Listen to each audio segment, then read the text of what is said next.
Okay, so welcome to Retech, and today we're just going to have a bit of fun, and it's just a little bit of a let's get a pile of old junk and make it work. It's kind of that sort of thing I'm kind of looking at today, and the reason for this is because these classic computers are getting harder and harder to find, and if you collect a few parts you might be able to kind of salvage them rather than throw them away. Now, throwing them away is never a good thing. You know, you don't really want to add to the kind of landfill or, you know, your local kind of tip or garbage dump. So you make any use for them is always probably the best option, really, to be honest. And then it also helps going forward because, you know, somebody might need it after you and might have a use for it and so on. And you know, it really doesn't have to be perfect, and it doesn't have to be period correct, and it doesn't have to be absolutely restored to an inch of its life for it to be useful. So, got a pile of bits. Let's have a look. An old Commodore 64 case, Commodore 64 board, which is pretty much wasted, and another completely wasted Commodore 64 board, nearly dropped it, followed by another bottom of a case. So, you know, not hugely expensive kit, not the sort of thing you would worry about if you kind of didn't use it, but why have it languishing in the bottom of a drawer somewhere, and why not make use of it? And, you know, the whole idea of this channel originally was kind of to teach my little ones about the past and to, you know, to have a bit of fun with it as well, and also to reuse technology. And I haven't done quite enough of that on this channel. I've reviewed some new stuff, which was kind of different. So if you have a look at my Raspberry Pi 400 video, it's not what most people are saying about the machine, but you know, it's nice to give a very level and very kind of non-fandom opinion of things, which, you know, kind of levels things out a little bit. And that's what we're doing with this hardware, this old junk. There's a lot of people who say, well, you should restore it to original condition. Well, yes, there is that case for restoring things to absolutely original condition when there is no other option. Or if you are kind of going to keep this old pieces of kit or these old bits of junk, as many people would see it, lying around in the bottom of a cupboard for a decade or so until you actually collect the right parts. But at the moment, some machines like the Commodore 64 are kind of ripe for experimenting with at the moment, as long as there's nothing you do that would completely ruin it for, you know, future use or would destroy the original kind of look and feel of the machine, then I don't see it being much of a problem. And you know, that's the same in every walk of life. When things become classics, sometimes they have to be improved. So this is not what I'm doing here. This is really all I'm doing here is reusing a bit of old junk to turn into a usable machine. Now, junk's kind of a descriptive word. It's not exactly junk to a lot of people, including myself, but a lot of people would view it that way. So let's get another Commodore 64 risen from the junk pile, and let's see how we did it. Okay, so today we're just going to have a look at a battered old Commodore 64. I kind of acquired this really on most of it anyway because it was too far gone for somebody to sell, and you know, it's just one of these machines that have been beaten up for the last 30 years by the looks of it. It has a big crack in the case and it's not nice at all. The keyboard is filthy, absolutely filthy, and it's just damaged and scuffed and marked, and well, you can imagine the life this machine's had in the past. And also I thought, you know what, it shouldn't be too hard to repair until I took this out of it. and this is the motherboard, and as you can see, it's absolutely filthy. It's covered in corrosion. The actual heatsink part of it's all missing. It's had previous repairs on socketed chips, and it's just filthy. And I thought, you know what, I probably need to save this, but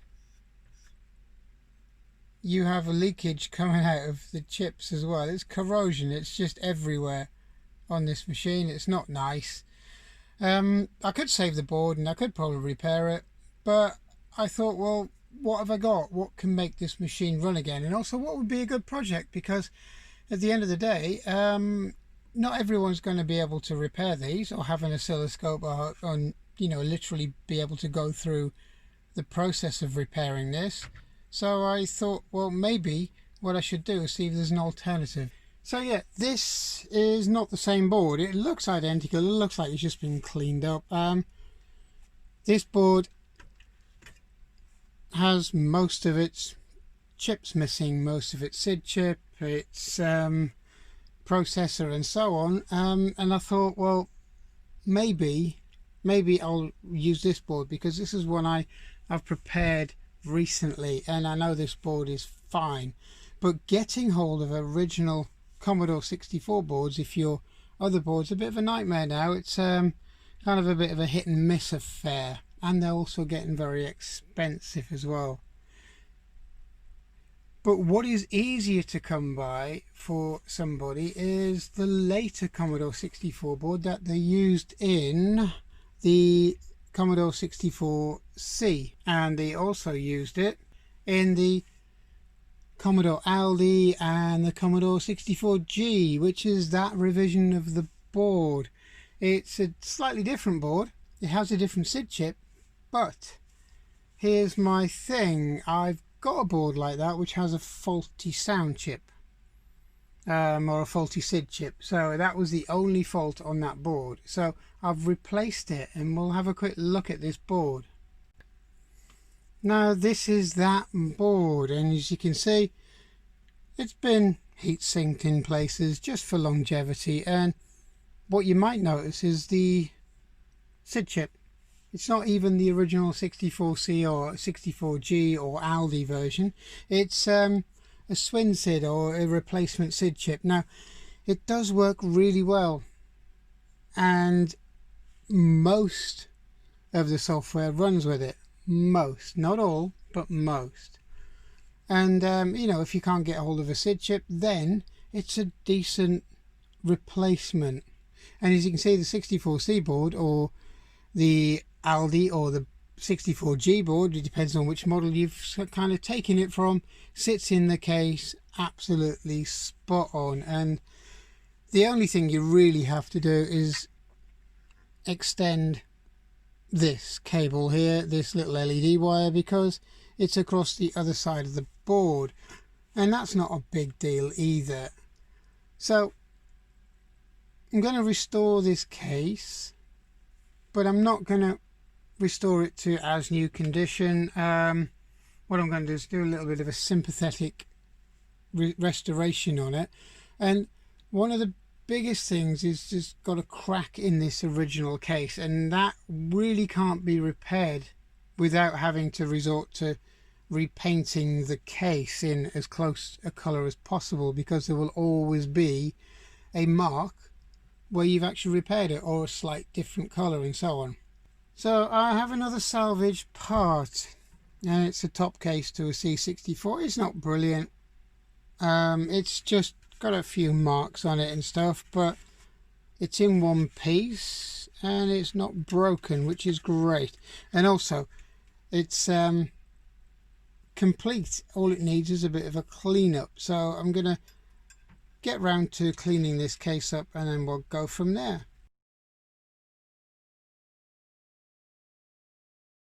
But I'm not even gonna do that, because at the end of the day, this isn't really going to be a Commodore 64 bread bin. So let's just take them apart.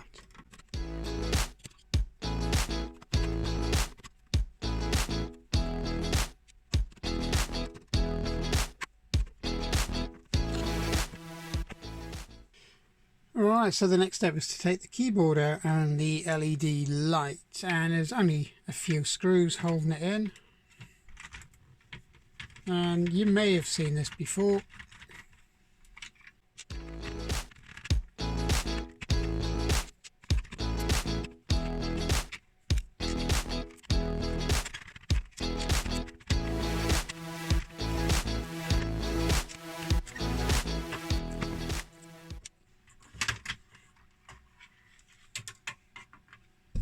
And then remove one filthy keyboard.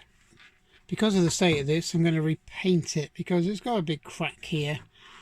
So I've got to straighten that out and then fill it, take the badges off, take the LED out, and then just quickly repaint it because it's in a bad way. So it's probably best off making it into some kind of hybrid, because I'm going to use a hybrid board in it anyway, so what's the point of making it original? And then we can recycle this case. So if I push gently on this crack here, it lines it up just there. It just needs filing and a little bit of filling, and then the whole case can be repainted. Okay, so once the case and the keyboard's out of the machine, all we have to do is start painting them. I decided to just fix the crack and paint the machine because the case was awful. So a few coats of black, and we'll see what it looks like.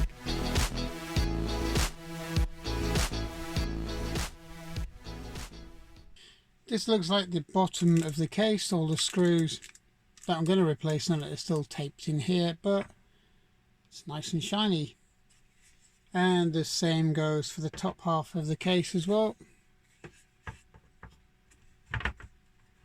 And that's basically what it's going to look like. So it's going to be nice and black with the keyboard in there and the Commodore badges back in.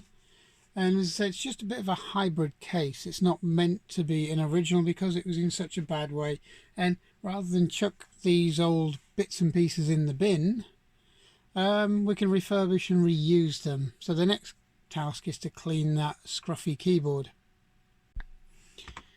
And there we go, after a bit of a clean, and it's infinitely better and it's nice and clean, ready to go back in the machine. So that's your basic parts. Keyboard, case is redone.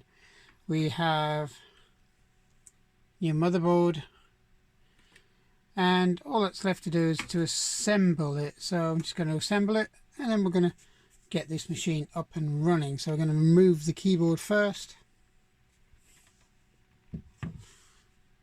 and start with the case.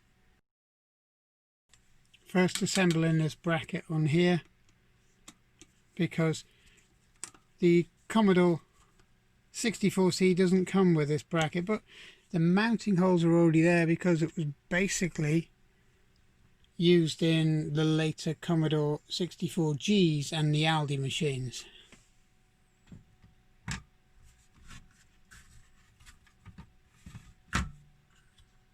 And it's literally just a case of screwing it all together now.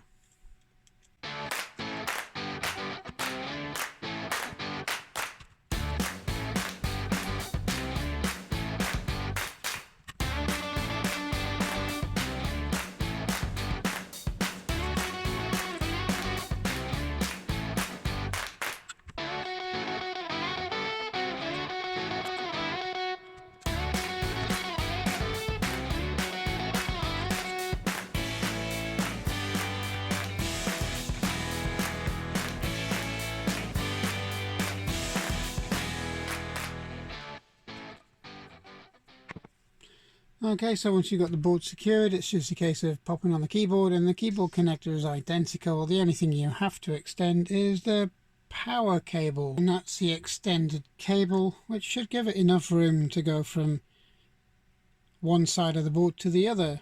So then you will have an LED lamp. And the next job is to actually just fit it through into the machine itself. So it just pushes through, but you've also got to put the actual sticker or the little badge on the top to hold it all in place, because that's what actually holds the thing in place, which is here. And that does all of the work to hold the LED in place.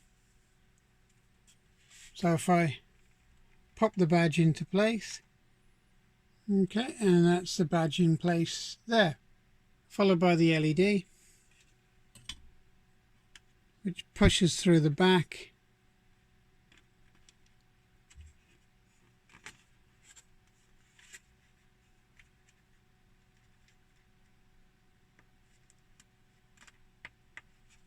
And there we go. And let's get the keyboard in place.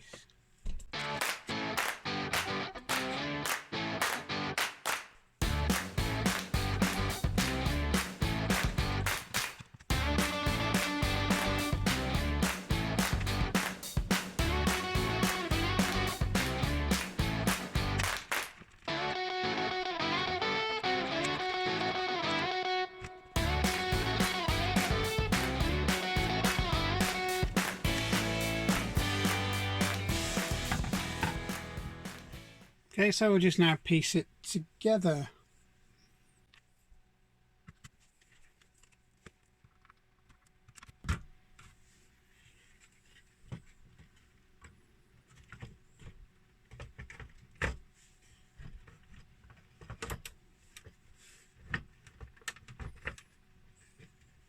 And we'll just pop the badge on. And there we have a working Commodore 64-ish in a custom case and a saved case, which is quite nice because it would have ended up in the landfill or the bin.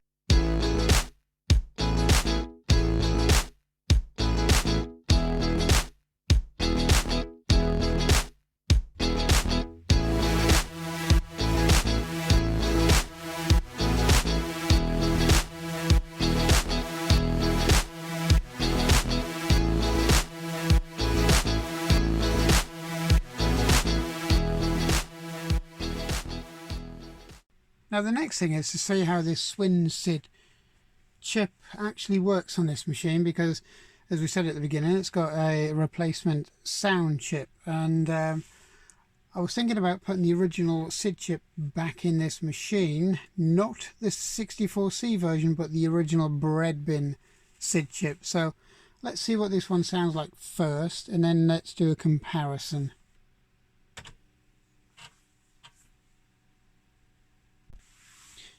Okay, so we're just going to try a music demo that comes with the Shadow over Hawksmill, and we're going to see what it's like, whether the Swin SID chip sounds any different.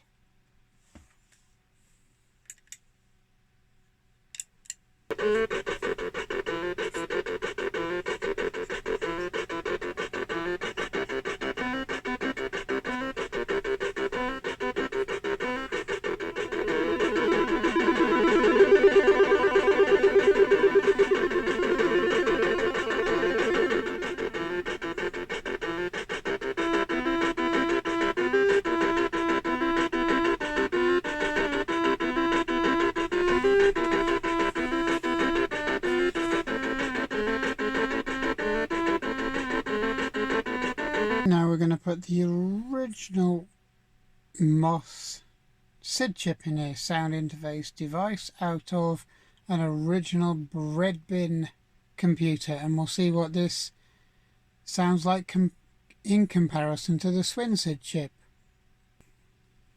So I've taken the Swin SID out, and let's pop in the original sound interface chip, or the SID chip.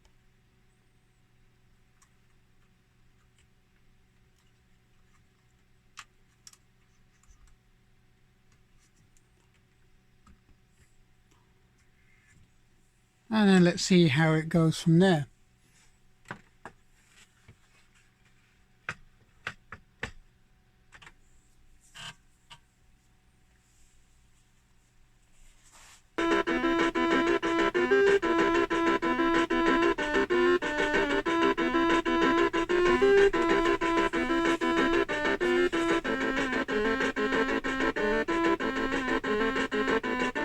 Okay, so I hope you enjoyed that, because we've managed to rescue a Commodore 64, although it's not quite original now, but you know, the case was battered, the keyboard was filthy, the original system board was caked in I don't know what. It was basically quite heading towards being beyond repair, but it's something I'll fix later on, you know, when I've got a little bit more time.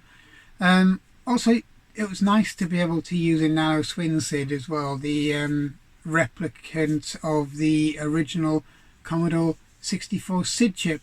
And it's nice to hear that it's very, very close, although it does have a few drawbacks with using paddles and analog devices. But it is a fantastic recreation of the SID chip if you needed one for your either Project 64, your Pride and Joy 64 and so on, because every or almost every original bread bin style SID chip that you find for sale or find in other boards is kind of dead. They don't seem to work. And also doing this, you've got a Commodore 64 that is different.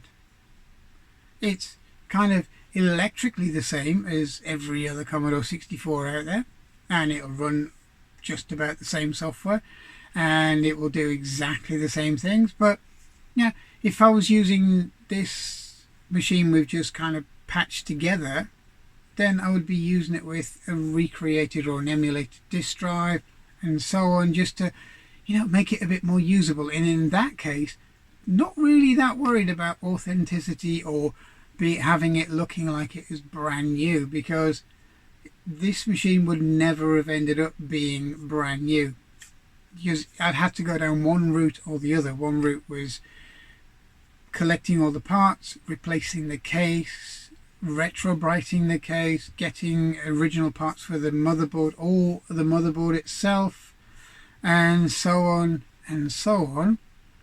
So by the time you've done that, you haven't got an original machine anyway. You've just replicated a Commodore 64.